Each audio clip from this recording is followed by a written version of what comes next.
Hello friends, good morning. সবাই কেমন আছো? আশা করছি সবাই খুব ভালো আছো। অনেক দিন পর একটা ব্লগ বানাচ্ছি। আজকে যাচ্ছি কলকাতা, কিছু কাজ আছে, তো সেই জন্যই যাওয়া।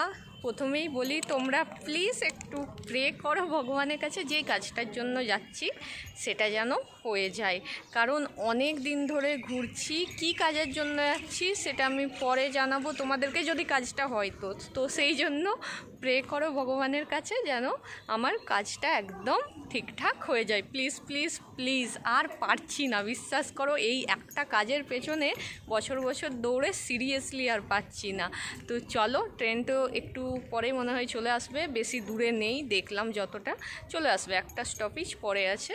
স্টিলে যাচ্ছি, তো চলো এখনের মতো টাটা, বাই বাই, আবার যেতে যেতে কথা হবে। দেখো, এখন আছি ঝাড়গ্রাম স্টেশনে, তোমাদেরকে জাস্ট এক ঝলক দেখিয়ে দিলাম। সকালবেলায় তবু অনেক লোক আছে, এখানে এলে বোঝা যায় যে না, সকালটা অনেক তাড়াতাড়ি হয়, আমার মতো 9টা 10টাই নয়।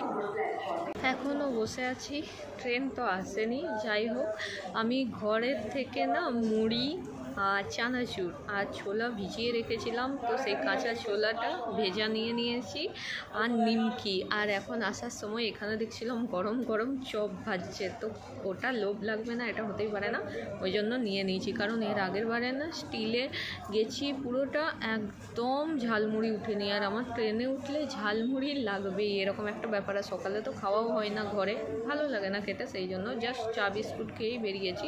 তো মুড়িটা খেতে হবে, আজকে যা জাঁকজমক করে নিয়ে নিয়েছি এটা সেটা। আমার আর ট্রেনে ঝালমুড়ি উঠলো কি না উঠলো দেখার দরকার নেই, বিন্দাস খেয়ে দিয়ে ঘুম দিয়ে দেবো, কারণ কালকে রাত্রে মাত্র 4 ঘন্টা ঘুমিয়েছি, সেই জন্য। তো দেখো, ট্রেন চলে এসছে, এবার চলো উঠে যাই। ফার্স্টে ভালোভাবে উঠে যাই, তারপর আবার কথা বলছি।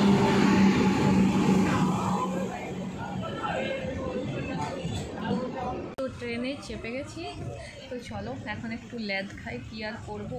ফোন জানি না নেটওয়ার্ক চলবে কি না, কিছুক্ষণ পরে যে চলবে না সেটা বুঝতেই পারছি।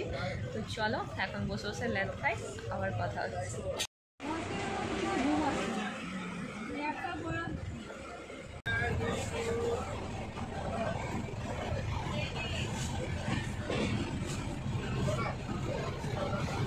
আমরা হাওড়া প্রায় পৌঁছে গেছি, এবার নামবো। তো চলো একদম গিয়ে কথা হচ্ছে, আগে কাজটা সেরে নিই তারপর।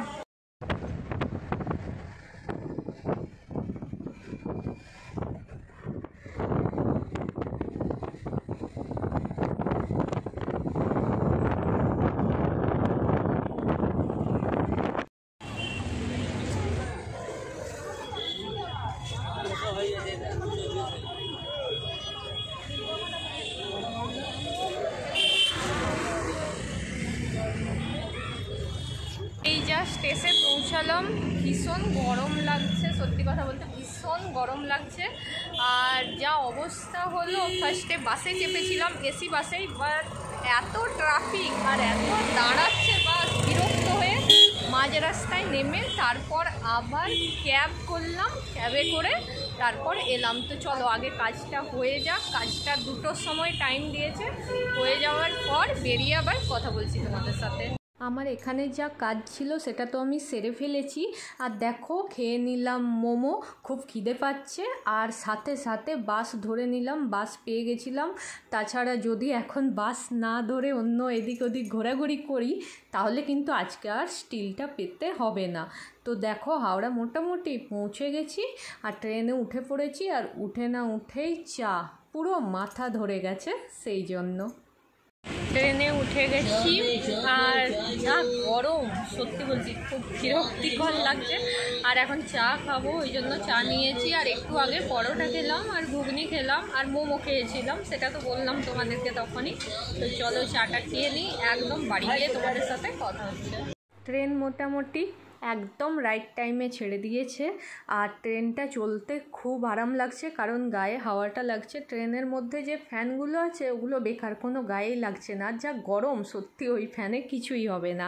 তো দেখো কি দারুণ লাগছে বাইরেটা দেখতে। আর আমার তো বাইরেটা দেখতে ভালো লাগছে, কারণ আমি অনেক দিন পর বাইরে বেরিয়েছি, সেভাবে বেরোনোই হয় না কাজের চাপে। আর সন্ধ্যেটাও দেখো হয়ে এসছে, এদিকটা তো আরও ভালো লাগছে দেখতে।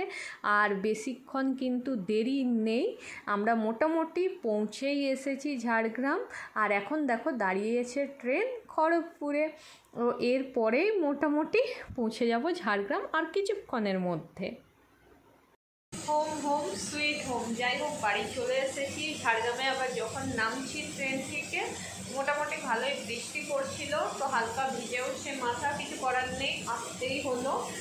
আর তারপরে কারেন্ট ছিল না, 1 ঘন্টা মতো কারেন্ট ছিল না, সেই জন্য আমার ঘুম পেয়ে গেল, এত বিরক্ত লাগছিল। তো এখন এসে ভাত বসিয়েছি, আজকে ভাতই খাবো, সারাদিন ভাত খাওয়া হয়নি। আর তাছাড়া এখন আমার রুটি তরকারি এসব করার ক্ষমতাও নেই, ভাতটা খেতেই ভালো লাগবে, তো সেই জন্য ভাত বসিয়েছি। জাস্ট ফ্যান ভাত আর আলু মাখা হবে, আর এই যে পেঁয়াজ পোস্ত করবো, মানে ওই পোস্ত পোড়াও বলে এটাকে অনেকে, তো ওটাকে বসিয়ে দিয়েছি। বাস এই আজকে রাত্রের ডিনার। তো চলো, পোস্ত পোড়াটা মোটামুটি জলটা মরে গেছে, আমি এবার একটু ভেজে নিই ভালো করে। পোস্ত পোড়া দেখো আমার কমপ্লিট হয়ে গেছে, আর বেশি বানাইনি, অল্প করেই বানিয়েছি। ভাতটা হতে আর একটু দেরি আছে, এই যে ভাতটা হয়ে গেলে আজকে একটু ঝটপট খেয়ে নেব। ভীষণ টায়ার্ড লাগছে আর ভীষণ ঘুম পাচ্ছে আজকে। রান্না একদম হয়ে গেছে আর আমি খেতেও বসে গেছি। এই দেখো ভাত নিয়ে, ভাত আলুটা মাখতে হবে, আলুটা মাখা হয়নি, আর পোস্ত রয়েছে। তো চলো ডিনারটা করে নিই। আর আজকের মতো এই ব্লগটা এখানেই শেষ করছি। সারাদিন যা করলাম তাই দেখালাম, ভীষণ টায়ার্ড লাগছে, খাবো আর বিছানায় যাবো আর ঘুমোবো। এত খারাপ লাগছে না, মানে ঘুম পাচ্ছে প্রচণ্ড। চলো আজকের মতো tata, bye bye, good night.